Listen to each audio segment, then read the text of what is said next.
Shalom sahabat-sahabat yang dikasihi dan diberkati Tuhan Yesus Kristus. Kiranya damai sejahtera, kebenaran, dan sukacita yang dari Tuhan melimpah dalam hidup kita semua.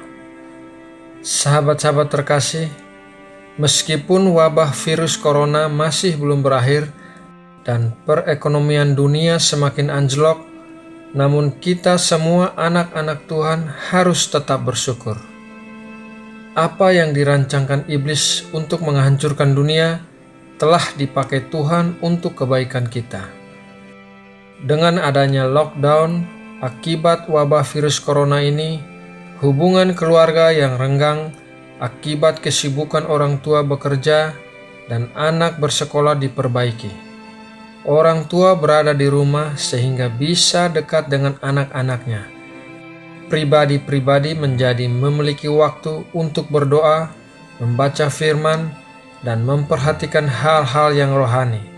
Orang-orang lebih memperhatikan kesehatan tubuh dan mulai berolahraga serta memperbaiki pola makanan dan asupan vitamin. Memang ajaib Tuhan kita, dalam situasi yang buruk pun ada hal-hal yang baik yang terjadi. Sahabat-sahabat yang terkasih, banyak orang memiliki masalah dan mengharapkan terjadinya mujizat dalam hidup mereka. Namun yang tidak sedikit orang-orang menjadi kecewa dan meninggalkan Tuhan ketika mujizat yang mereka harapkan tidak terjadi dalam hidup mereka. Mengapa demikian? Jawabannya adalah karena mereka tidak mengerti cara kerja iman yang melahirkan mujizat. Sekarang, mari kita mulai dengan subjek pertama, yaitu definisi iman. Apakah iman itu? Menurut Alkitab dalam Ibrani 11 ayat 1, iman adalah dasar dari segala sesuatu yang kita harapkan dan bukti dari segala sesuatu yang tidak kita lihat. Rasul Petrus juga menulis dalam 2 Petrus 1 ayat 5-8.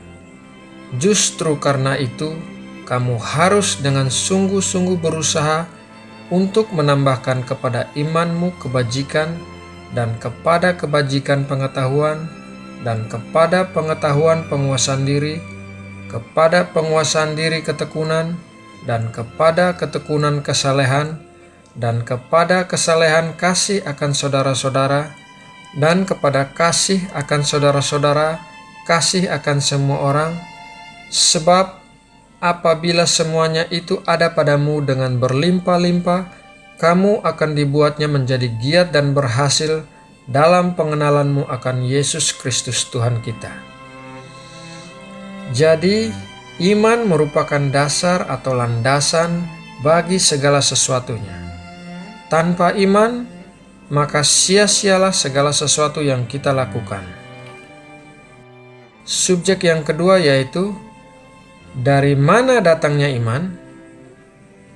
Iman merupakan karunia ketiga dari 9 karunia roh yang tertulis di dalam 2 Korintus 12 ayat 8-10. Sebab kepada yang seorang, roh memberikan karunia untuk berkata-kata dengan hikmat, dan kepada yang lain, roh yang sama memberikan karunia berkata-kata dengan pengetahuan. Kepada yang seorang, roh yang sama memberikan iman, dan kepada yang lain, ia memberikan karunia untuk menyembuhkan. Kepada yang seorang, roh memberikan kuasa untuk mengadakan mujizat, dan kepada yang lain, ia memberikan karunia untuk bernubuat. Dan kepada yang lain lagi, ia memberikan karunia untuk membedakan bermacam-macam roh. Kepada yang seorang, ia memberikan karunia untuk berkata-kata dengan bahasa roh, dan kepada yang lain, ia memberikan karunia untuk menafsirkan bahasa roh itu.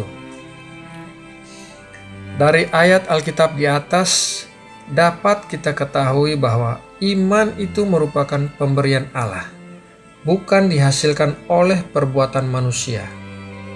Iman merupakan pekerjaan Roh Kudus di dalam hati manusia yang membuat manusia itu merasa pasti akan keberadaan dan kebenaran dari sesuatu yang tidak ada atau tidak tampak di depan matanya. Setiap manusia yang percaya kepada Tuhan Yesus Kristus pasti memiliki iman, karena firman Tuhan berkata dalam Roma 10 ayat 17, "Jadi iman timbul dari pendengaran, dan pendengaran oleh firman Kristus."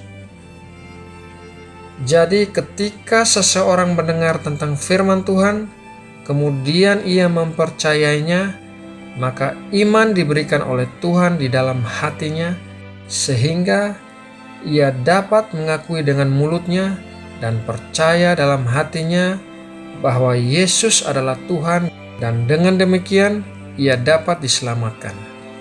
Tanpa iman, tidak mungkin seseorang percaya bahwa Yesus adalah Tuhan. Tanpa iman, meskipun seseorang mendengar firman Tuhan, ia tidak dapat diselamatkan. Iman yang benar memiliki dasar firman Tuhan. Mari kita lihat dalam Ibrani 4 ayat 2.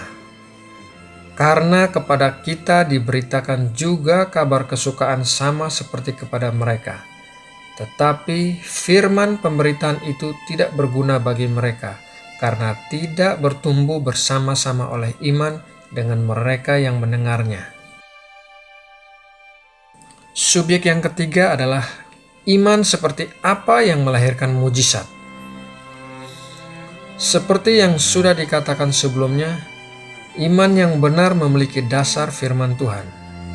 Artinya, iman yang benar pasti selaras dengan Alkitab, tidak pernah bertentangan dengan Alkitab.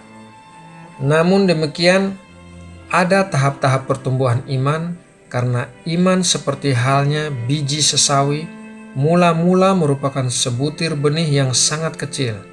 Kemudian harus diberi nutrisi agar bertumbuh menjadi pohon yang besar, yang akhirnya bisa menaungi orang-orang dan binatang.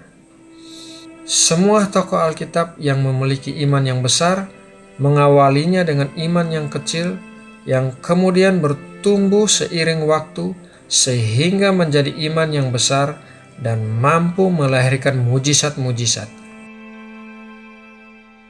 Meskipun iman berasal dari Allah, namun apabila kita mengharapkan memiliki iman yang melahirkan mujizat, maka tugas kita adalah terus menempel pada sumber kehidupan untuk mendapatkan nutrisi bagi benih iman yang ada di dalam hati kita, yaitu Tuhan Yesus Kristus atau firman Allah. Dengan kata lain, kita harus membanjiri hidup kita setiap hari dengan firman Tuhan, bergaul akrab dengan Alkitab untuk mengetahui kehendak Allah bagi hidup kita. Ini adalah langkah nomor 1 untuk memperoleh iman yang melahirkan mujizat, yaitu mengetahui kehendak Allah bagi hidup kita. Namun harus dipastikan bahwa hal tersebut benar-benar kehendak Allah dan bukan keinginan kita sendiri. Yakobus 4 ayat 2-3 berkata, "Kamu mengingini sesuatu, tetapi kamu tidak memperolehnya. Lalu kamu membunuh, kamu iri hati, tetapi kamu tidak mencapai tujuanmu. Lalu kamu bertengkar dan kamu berkelahi.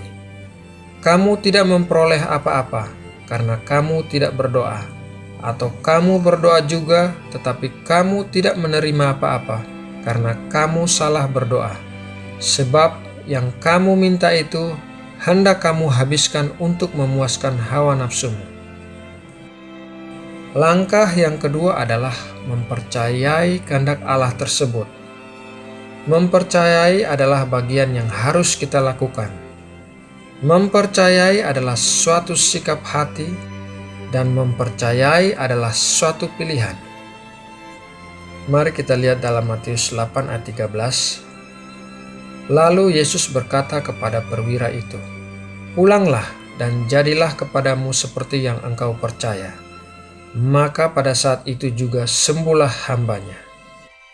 Matius 21 ayat 21, Yesus menjawab mereka, "Aku berkata kepadamu, sesungguhnya jika kamu percaya dan tidak bimbang, kamu bukan saja akan dapat berbuat apa yang kuperbuat dengan pohon ara itu, tetapi juga jikalau kamu berkata kepada gunung ini, beranjaklah dan tercampaklah ke dalam laut, hal itu akan terjadi.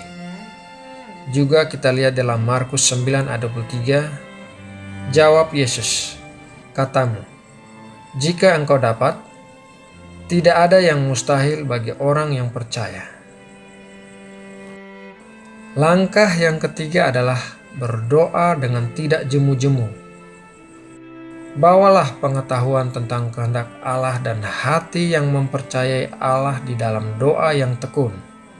Perkatakan janji-janji Allah dengan hati yang percaya. Di dalam Yakobus 1 ayat 6-8, hendaklah ia memintanya dalam iman, dan sama sekali jangan bimbang, sebab orang yang bimbang sama dengan gelombang laut yang diombang-ambingkan kian kemari oleh angin. Orang yang demikian janganlah mengira bahwa ia akan menerima sesuatu dari Tuhan, sebab orang yang mendua hati tidak akan tenang dalam hidupnya. Matius 21 ayat 22. Dan apa saja yang kamu minta dalam doa dengan penuh kepercayaan, kamu akan menerimanya.